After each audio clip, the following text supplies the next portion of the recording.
Peugeot Motorcycles kini berada di bawah naungan Moto8 Group di Indonesia. Sebelumnya, Peugeot Motorcycles di Indonesia sempat vakum setelah Stockwoods Group tak lagi menjual motor tersebut.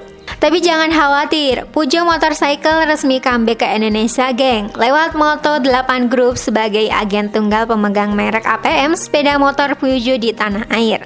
Line up model yang dibawa ialah Peugeot Django, sebuah motor desain retro dengan fitur kekinian. Gimana spesifikasi lengkap skuter Peugeot Django, geng? Tonton videonya sampai selesai ya.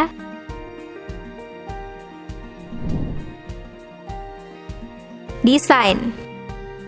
Joknya pakai model terpisah dengan model bergaris di sisi tengah. Goleknya terasa premium dengan karakter yang lembut, begitu juga dengan busanya yang cukup tebal. Desain busa rendah di posisi pengendara sehingga membuat posisi belakang sedikit tinggi, lumayan untuk sandaran tulang ekor selama berkendara. Dengan tinggi jok 770 mm ternyata agak membuat postur 170 cm sedikit jinjit, geng. Permasalahannya karena desain jok Django 150 lebar sehingga membuat kaki membuka saat ingin menapak. Solusi posisi duduk bisa sedikit maju karena desain joknya semakin tirus ke sisi depan. Pijakan kaki pengendara terasa cukup luas untuk ukuran sepatu 42. Bahkan pijakannya dilengkapi dengan karet model garis memanjang untuk menambah cakram sepatu pengendara.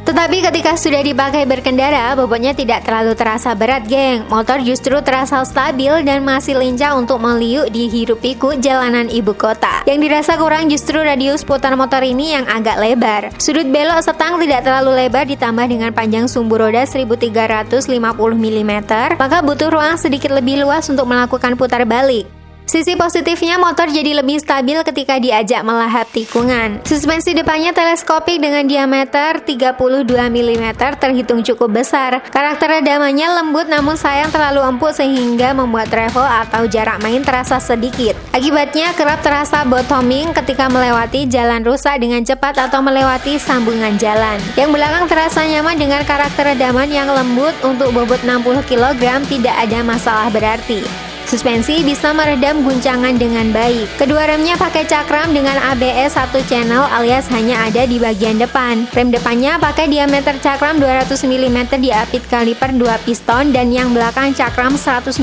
mm dengan kaliper 190 mm. Karakter rem yang dirasakan di handle-nya cukup padat dan bisa menghentikan laju motor dengan cukup baik. Salah satu alasannya karena penggunaan slang rem braid yang mana lebih kuat menahan tekanan saat pengereman. Performa responsif. Untuk sektor mesin terlihat tidak ada perubahan pada data spesifikasinya, masih pakai kombinasi diameter piston 57,4 mm dengan panjang langkah 57,8 mm yang membuat kapasitas murni mesinnya 149,4 cc. Klaim tenaga maksimalnya 11,5 PS pada 8000 rpm dan torsi maksimal 11,2 Nm yang sudah bisa dirasakan sejak 6000 rpm, geng. Tapi ternyata ada beda respon mesin antara generasi baru ini dengan versi sebelumnya.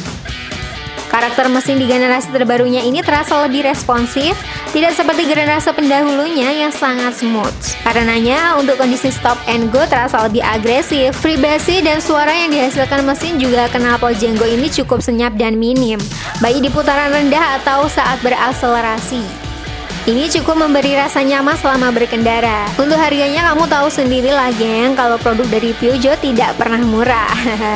Skuter Peugeot Django ini dibanderol 48 jutaan. Bagaimana? Tertarik memilikinya?